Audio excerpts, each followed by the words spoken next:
Hello and welcome to the Waterloo-Cedar Falls Symphony's 90th anniversary season preview. My name is Jim Miller and I'm the Development and Sponsorship Director for the Symphony.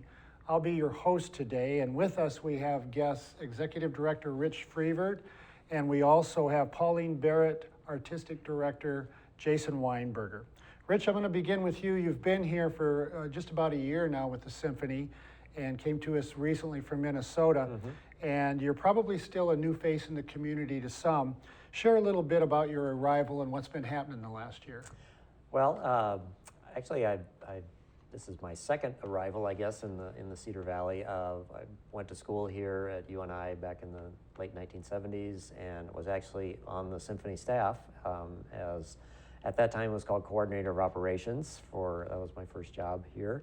Then my wife and I and our family moved away for quite a while. We lived in the Twin Cities for about 20 years and came back here last September. So it's been the first season. I came in right at the beginning of the season, the first concert, and we had a lot of experiences just getting back in the community, seeing some new faces, seeing some faces that we knew back when we were here before, and experiencing the orchestra in its current form under Jason's leadership, and so it's been a wild ride for the first season, but we had some great concerts, and we're really looking forward to this season.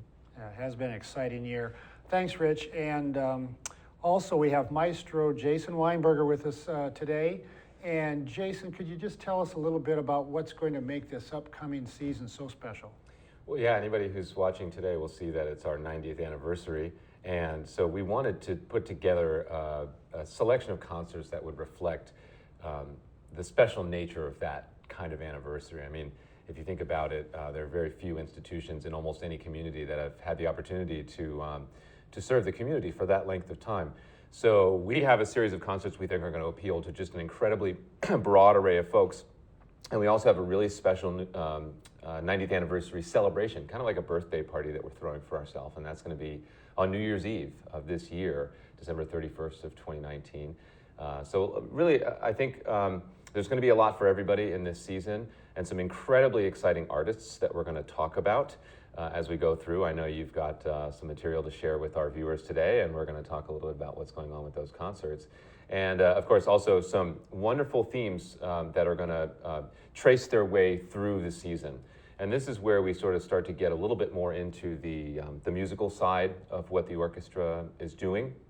And these themes are, I think, some of the most interesting ones that we've looked at from an artistic perspective the last number of years. We're going to be doing several concerts that plug into the theme of nature and the natural environment. And we'll talk about those concerts, but that's something that certainly has become increasingly important in people's lives, and folks are really aware of that.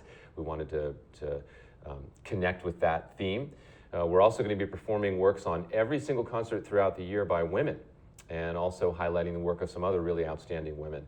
And so that's very exciting to us. There's a whole body of repertoire out there that just doesn't get performed very often, and most of it is just incredible.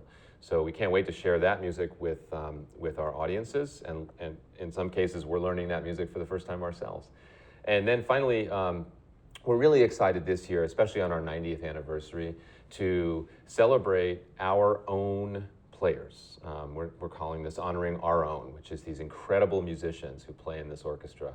And they're going to be featured in all kinds of different settings, and one of the players will even be performing a fantastic concerto, which she's actually kind of made her own.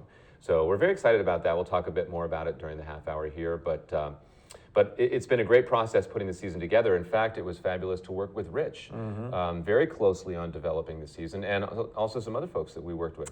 Yeah, one of the great things that we've instituted in the last year is to put together a programming committee, and it's made up of community members, some members of the board, some members of the orchestra, and it really helped us refine the whole process of bringing our season to fruition and bringing it to the community.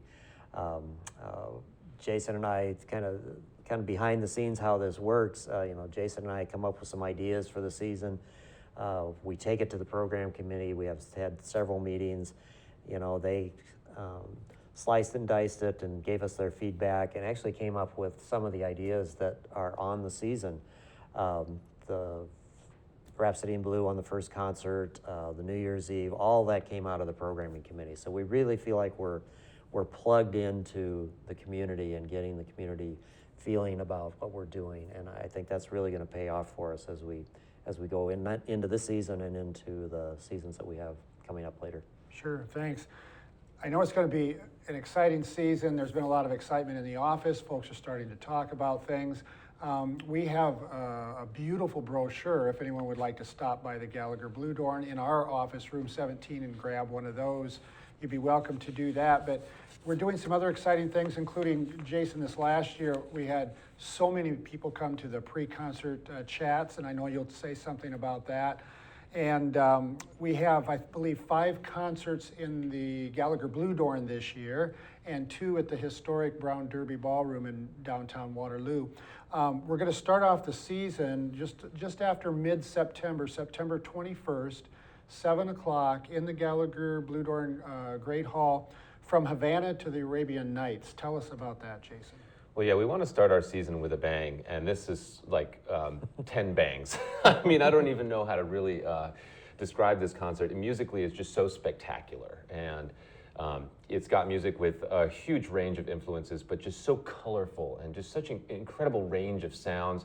And I think one of the things that defines this concert is the fact that every one of these pieces, which are very different, have just an enormous amount of appeal. My audiences love to hear these pieces, and in fact, one of them, Scheherazade, which is kind of the big piece on the second half of the concert by Rimsky-Korsakov, of course, a very famous piece, and most folks who listen to classical music know this piece, and most folks who are not familiar with orchestras will hear it and go, oh yeah, I recognize that. It's just a great piece of music. It was on my audition here with the orchestra all the way back in 2002, if you believe it or not. And so for me, it's really exciting to come back to that now. Here I am in my 17th season with the orchestra, and to be able to perform this piece. So I'm really excited that we're opening the season with this music, this excitement, this kind of really colorful orchestral display. And we have a very special guest artist as well, and I think we've actually got a little footage of him. We'll roll some of that, and then I'll pass it over to Rich to say a few words after we see a bit of our soloist to tell us a bit more about this amazing gentleman.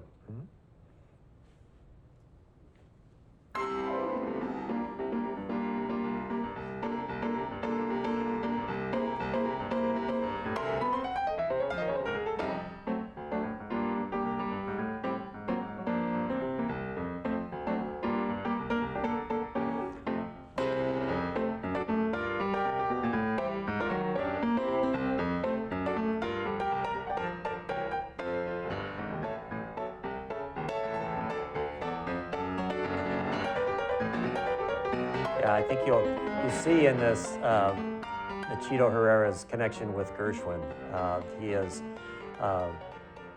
is so unique in his interpretation of Gershwin in that he has brought his own heritage from growing up in Havana and growing up in Cuba, and there are ways that he interprets Rhapsody in Blue. I've had the privilege of hearing him perform that live with an orchestra. And there are elements that you can hear in his playing that come right from the streets of Havana, old Havana. And so he's a dynamic performer. I've known him for probably 8 or 10 years now. He's not only a great pianist, probably the greatest Cuban pianist of his generation, but he is also just a really engaging person. And we're going to have him in the community a little bit during the week. Pre-concert lecture, and he'll be connecting with the audience hopefully after the concert as well. So. Good. Then we go on so that's our opener. Then we go on to October 12th, and that will be at the Brown Derby Ballroom in Waterloo. We have 2 concerts typically there, one at 4 p.m. and one at 7 p.m. We have the full ramp behind there where people can just pull in the ramp on the second level and walk right in the ballroom if they like. It's the Wonderful Winds, Jason. What do you think? Yeah, if anybody's still standing after the first concert, we'll pick Yeah. up again and Yeah. head over to the Brown Derby, which is, you mentioned a little bit about the venue. It's so intimate and such a unique place to hear this music because, in fact, we've chosen this repertoire and much of the music that we play at the Brown Derby for its appropriateness to this space, which really resembles a lot of the concert rooms that Mozart performed in and Bach and these types of composers at smaller rooms. They didn't really play very often in traditional concert halls. So hearing this music kind of almost in the original setting is really fascinating, and audiences just comment on how close they are to the musicians and how they can't believe, that how much they feel like they're a part of the music. Well, this will be, I think, no more the case than with this repertoire, which is Mozart's Great Wind Serenade for 13 players. And it's a concert-length piece. It's really unprecedented in the history of wind music. And to hear it in this venue is going to be just incredible. In fact, I don't even know how we're going to survive playing it twice in one day. But it's just such really incredible music for the woodwinds. Some of the first music that really featured the woodwinds, and I think that's something that our audience has enjoyed the last couple of years as we've increasingly featured our woodwinds there. Rich, you might have a few more things to say about the experience at the Brown Derby. Yeah, just my first experience with the Brown Derby was last year. And you're right, the connection with the musicians. I mean, we have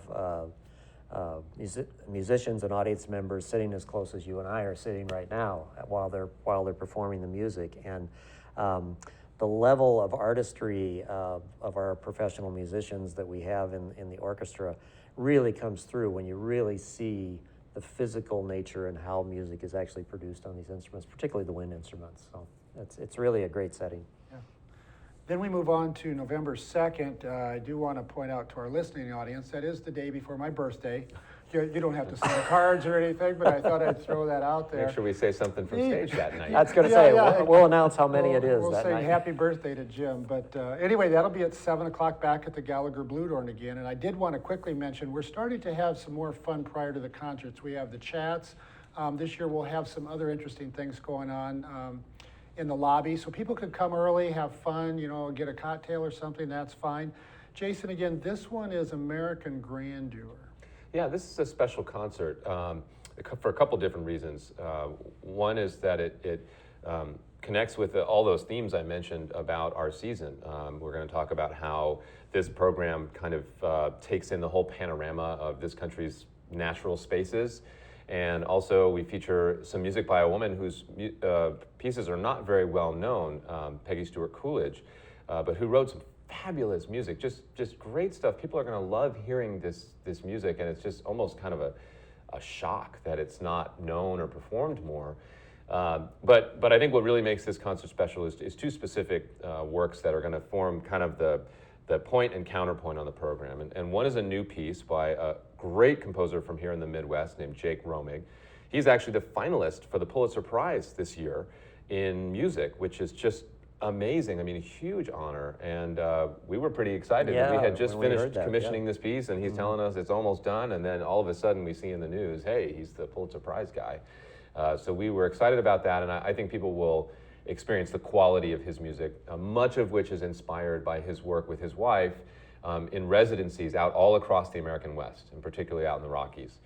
So we're going to be hearing some of those experiences kind of filtering back through his music. And the counterpoint to that is one of the great American outdoor pieces, the Grand Canyon Suite by Ferde Grofe. And this is just one of those works that everybody seems to have heard somewhere, but is almost never put on a concert in its entirety. Usually somebody puts a little movement on the summer show with the donkeys kind of click-clacking down the bottom of the Grand Canyon. But we wanted to put the full piece on, first to honor this work, which is a great piece of music, and secondly because this year, 2019, represents the 100th anniversary of the Grand Canyon as a national park, which is really just a remarkable thing to think about, the establishment of the national parks and what they've meant to all of us who have spent time there. So we're excited. We're really excited about this concert, the way it embraces these themes. And, beyond the music, as you mentioned, there's so much going on around these concerts. Yeah, I wanted to pick up on that a little bit. because what we're trying to do this year is to really have the concert evenings be a total experience. So you're gonna sit in the concert hall and be inspired by the music and love the orchestra. But in the lobby, you may see a visual art display. You may see a hip hop group performing. You may see a Suzuki group performing. We've really been trying to reach out to lots of different organizations in the community. The hip hop literacy group is one. The youth art team is another. There are just all kinds of great things going on throughout the arts in the community, and so we want to bring that. Rich, along with what Jason just said, also along those lines, as you explain that, it seems to me any family members that have youth that are orchestra, band, choral, whoever they are, these would be great concerts to bring your kids to and let them personally meet some of these people and talk to them and get an autograph. So, and particularly if piano students. Exactly, for those concerts in the Gallagher. We're going to move on to December 31st. We haven't done this before, but we'll have a concert at 8 o'clock. It'll be our Melodies Till Midnight concert, celebration of New Year's Eve. You can go to the concert, or afterwards, there's going to be a party until midnight in the lobby. You can attend that portion, or you can do both. Tell us a little bit about that. Yeah. The concert itself, I'll let Jason talk about the music that's going to be played, but suffice it to say, there's going to be sit in the audience, listen to the music. There's going to be dancing inside of the hall. There's going to be dancing afterwards out in the lobby. Food, drink, party favors, just all the things that you think, just kind of a little Times Square going on in Gallagher Blue Dorn that night. And so we're really excited about that. And, you know, if you just want to do something on New Year's Eve, have a great party, have a great evening all in one place, you know, the Symphony and Gallagher Blue Dorn is going to be the place to be. So we'll have both the Symphony, the orchestra will play that evening, and then we'll also have a band. What was the band? Right. The band is Hands of Time. Hands of Time until midnight. Made up of some professors from the School of Music, and they're going to do oldies, they're going to do pop favorites, they're going to do light jazz, and just a great evening for dancing. So again, you could get together with your friends, get a few couples to sit together at tables or to do it other that night. So Jason, any other comments on that one? Well, the orchestra music is going to be wonderful for the people who love listening to orchestras at New Year's, because the tradition, of course, on New Year's Day is to hear the Vienna Philharmonic play its New Year's concert, and they do all the waltzes and polkas. And so we're going to draw on that. We're going to play all this fabulous music, kind of the winter version of the Patriotic July 4th we just did. This one is kind of a similar type of tradition with all this music that's kind of cut out of the same cloth, really elegant, fun music. And we're also going to throw in a few other little winter delights in there as well. You know, we know like people really enjoy hearing certain pieces right around the holidays and the wintertime. So we want to make sure there's a couple sleigh bells and a few other things in there. So look out for those on the concert. We love the fact, though, that the audience will be able to listen to some of this great music. And also, I don't know how often in your life you get a chance to do this, but everybody who comes will have a chance to waltz to a live orchestra right there inside the Gallagher. So we're excited to invite everybody up and dance a little bit with us. A party evening for that one. Then we move on to February 15th. Again, on February 15th, that's Sibling Revelry in the Brown Derby Ballroom.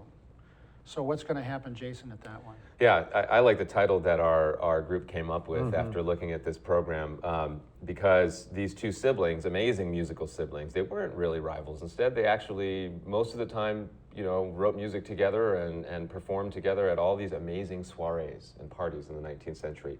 And of course, I'm talking about Felix Mendelssohn and his sister Fanny, originally Mendelssohn, later Hensel, once she was married. And so, she's interesting because she's quite well known as a composer. I guess a bit in contrast with some of the other women that we're featuring during the year, a lot of people who know classical music know about Fanny Mendelssohn. But because she was a woman, she just wasn't afforded the opportunities. And she didn't get a chance to write as much music for orchestra, string orchestra. She didn't have many opportunities to perform her music. However, both she and her brother performed quite a bit of their music, particularly when they were young, at these private soirees. So we're going to recreate one of those at the Brown Derby. And the room there, again, is just like, if you were a real big mover in Leipzig back in the 20s, 30s, you might have had a ballroom like this, and you would have had concerts and events there. So this is a real chance for the audience to go back in the past and kind of discover this incredible music and amazing story of these two genius siblings. Yep. Good. And I just have to say, my wife, who originally wasn't a symphony goer years ago, once she hit the Brown Derby Ballroom, she tells all her friends, and let's go, and let's have a little glass of wine, and you're sitting right here with the musicians during the whole concert. It's just a totally different setting. We really enjoy that. March 7th, again on a Saturday evening at 7 o'clock, a concert called Honoring Our Own, and I'll let you both speak about that, but I know we also talked in the office, not only honoring our musicians and various folks Jason will talk about, but also we want to honor our service men and women, our public safety people. We want a special invite out to some of those folks. So Jason, I'll start with you. Well, certainly on the musical end, both the concert we just mentioned at the Brown Derby and especially this concert at the Gallagher in March are concerts that really feature our musicians at the height of their talent and skill. The Mendelssohn pieces we talked about, the strings are playing those back at the Brown Derby, and those are known as some of the most difficult string pieces ever written. And then we move over to Gallagher for this show in March, and we're going to perform Brahms' Fourth Symphony, which is kind of, like when you look at the mountain of classical music and you think about climbing that mountain and the pieces that are going to sit at the very top of that, Brahms' Fourth Symphony is one of those. All of his symphonies are magnificent, but this is very exciting in that we have not performed Brahms' Fourth Symphony here in at least 2 decades, maybe even a bit longer. So we're very excited to do that. It's a piece that has some incredibly beautiful and virtuosic writing for the musicians. On top of that, we're going to be doing some more music by a wonderful American composer, Joan Tower. And we've got a piece she wrote called Fanfare for the Uncommon Woman, a little bit of a takeoff on the famous Fanfare by Copland. And also a concerto for bassoon that's going to be performed by Kayla Bellamy, who's our very own second bassoon player. And Kayla is just an absolute beast of a bassoon player. She is so good. But also what's wonderful about this is she has dedicated quite a bit of her time to unearthing and performing the music of women composers. So to have her playing this piece by Joan Tower is really special. It's going to be an absolutely wonderful showcase for the orchestra. And Rich can probably say a little bit more about some of the other things going on around that show. Yeah, the ability to bring the musicians forward, I think, is really, really important. The musicians are our neighbors in the community who happen to be professional musicians. That's how they make their living. And like Kayla, to bring her forward, there are lots of soloistic passages in the pieces that are going to be great. So just being able to highlight those people is really wonderful. And as you mentioned, Jim, we are going to be reaching out to organizations in the community to also honor everyone else that makes our community go, that makes our country go, our service people and so on. And so we're going to be looking for opportunities to engage those groups as we go forward with this concert. Right, and you touched on something again. We can't say it enough. We're blessed with all of these professional. Quite often we'll have 55, up closer to 60 professional musicians that have their doctorates and masters, that have been professionals playing all over the world and with different groups. And they've played here 20, 30, 40, sometimes up to 50 years and more. So we really are blessed with those folks. April 18th, again on a Saturday at 7 o'clock, back in the Gallagher Blue Dorn. This one, Jane in concert. What do you think?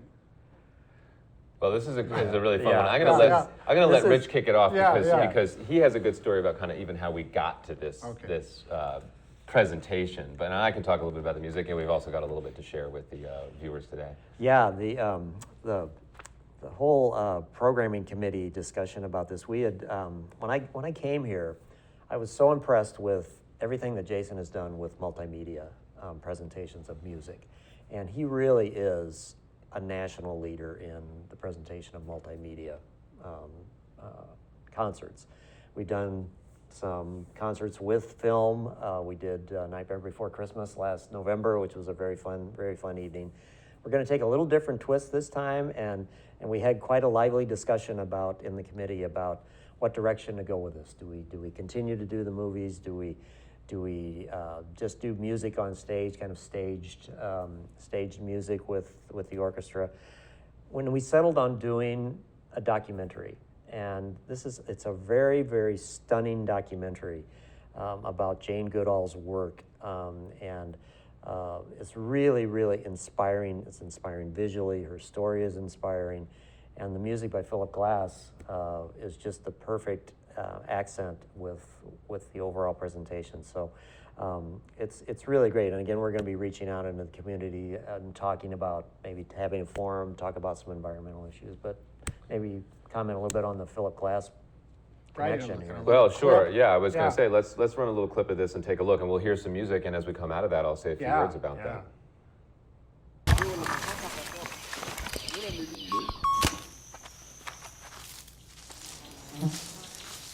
Day after day, in the sun and the wind and the rain, I climbed into the hills. This was where I was meant to be.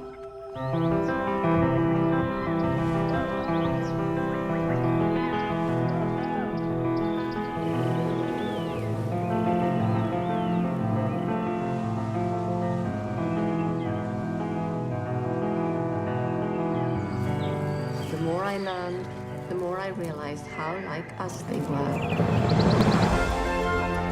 Truth is stranger than fiction, and fiction can be transformed into prophecy. Here we have a perfect example of that evolution. Jane Goodall, tall, blonde, and beautiful. Living with the chimpanzees in the wilds of Africa. Were you ever really very frightened? So Jason, will you have a challenge to keep the orchestra in line with the chimps, or Well, what happens there? we might, just because the visuals are so stunning. As you just saw, you just get drawn in, and you can't take your eyes off the story. But as Rich mentioned, one of the really wonderful things that we've had an opportunity to do here is to perform quite a bit with different types of multimedia, video elements, and I think this group has become quite stellar at performing. I mean, some of these films we've done are just technically incredibly difficult.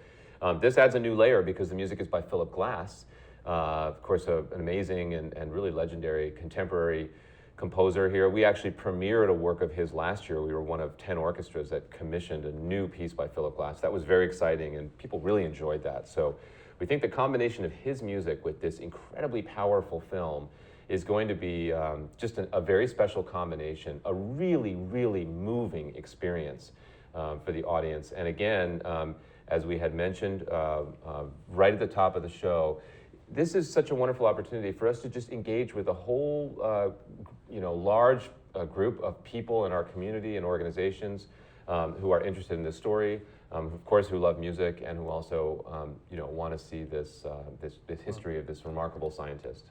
I might interject just for a second here, Jim, to talk about what it takes to put these concerts on. We have wonderful sponsors in our community. A couple of specific ones, the concerts that we've talked about.